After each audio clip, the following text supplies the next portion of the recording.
If you start your morning with caffeine on an empty stomach, you are making your perimenopause symptoms way worse, even if it feels totally normal. I did this for years without realizing what I was actually doing to my hormones. Most women hit perimenopause and feel exhausted all day, and your morning routine is a huge part of why.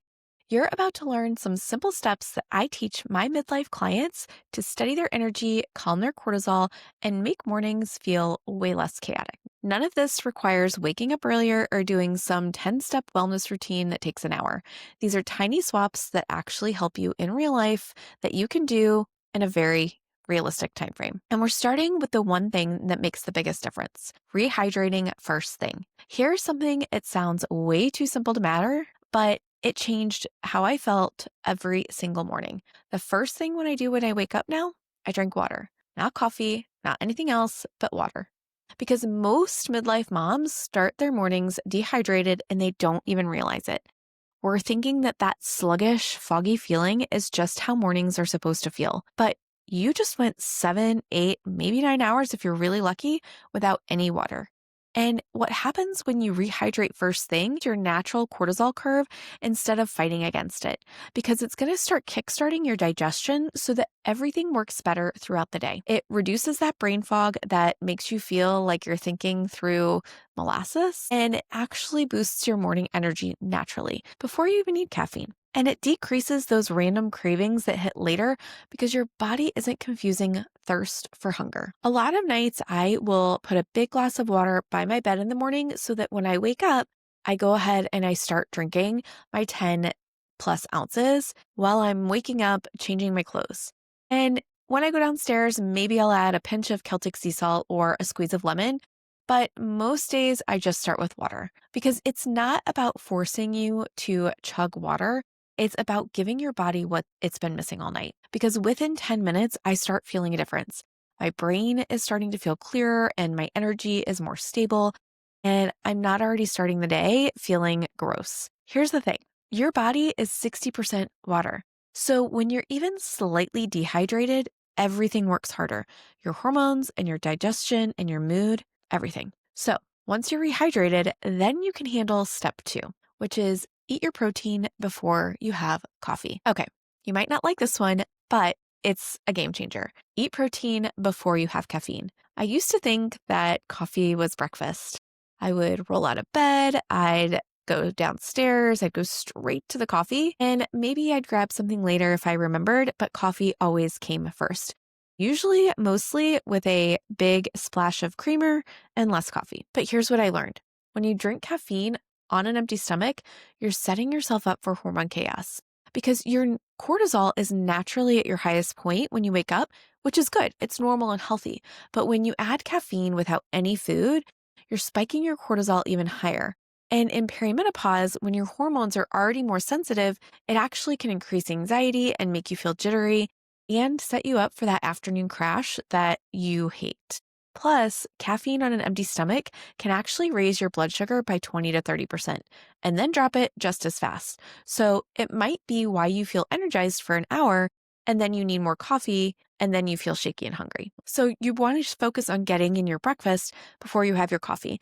And I know you're not going to like that, but having a good, strong protein breakfast is going to help stabilize your blood sugar before the caffeine hits.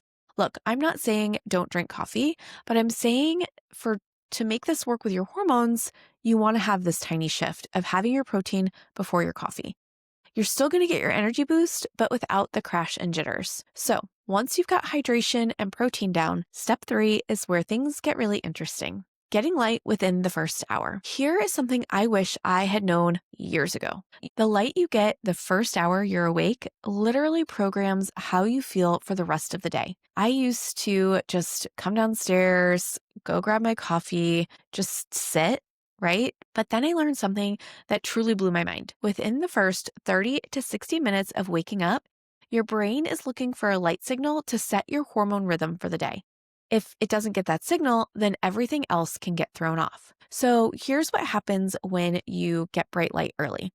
It will help boost your serotonin production, which is your natural mood booster stabilizer. And it also helps regulate your cortisol, So you feel energized in the morning and naturally tired at night because you want that. You want your cortisol curve to rise in the morning and fall at night.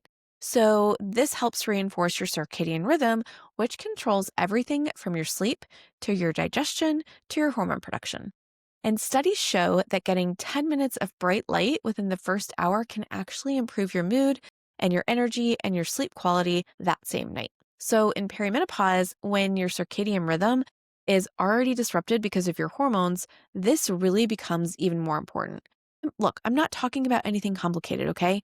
Go stand by a window, especially if it's cold, like in the winter, or if it's nice, go outside. And while you're getting your protein breakfast or have your protein breakfast, go outside, okay? Or drink your water outside because I said rehydrating was so important. So open the blinds as soon as you get up. Get some actual light on your face and your eyes. The difference might feel subtle at first, but after a few days, you're going to notice that your energy feels more stable and your mood feels more even. So once you've got these first three steps, then there's one more thing that ties it all together. I use an app called Activations, and I started doing it recently, and it's been a big game changer. I listen to activations while I get ready in the morning. I used to rush through my morning routine feeling scattered and already stressed before I even left the house or got my kids ready, and my nervous system would be so revved up from the moment that I woke up that I'd carry that energy into my entire day. But what I learned is that in perimenopause, our nervous systems are already more reactive. So the smallest things can trigger fight or flight responses, and your hormones are shifting and your stress tolerance is lower and your body is just more sensitive to everything. So I started using these short activations on an app while I was doing my normal morning routine. I'll put one on while I am getting ready or I'm doing my makeup, and I'm not adding any time to my morning. It's just changing what I'm listening to. These activations are designed to help regulate your nervous system, shift you out of that stress response, and ground you before your day already starts. And instead of starting your day behind, activated, and anxious, I'm starting much more calm and centered. And the crazy part, it doesn't take any extra time because I'm already doing the things that I needed to do. So it's just a great ripple effect that lasts all day. I feel more grounded, less reactive to stress, and honestly, way more present. And in perimenopause, when everything already feels more intense, the nervous system piece is huge. And you're not just taking care of your physical needs, you're also taking care of your mental needs and your emotional state too. So there you have it. 4 simple steps that will work together to support your hormones and set you up for steady energy all day. So let's recap these 4 steps that can completely change how your mornings feel. First, rehydrate first thing. Keep some water next to your bed, add lemon, Celtic sea salt, or electrolytes if you want, but your body just went 8+ hours without water, so give it what it needs. Step 2, eat protein before coffee. Get 10 to 15 grams at least before you have your coffee, but preferably 30 grams.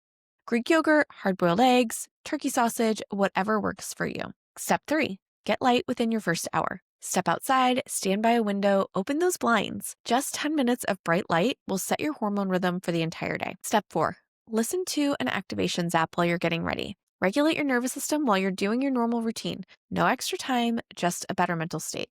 So, those 4 steps, they all work together.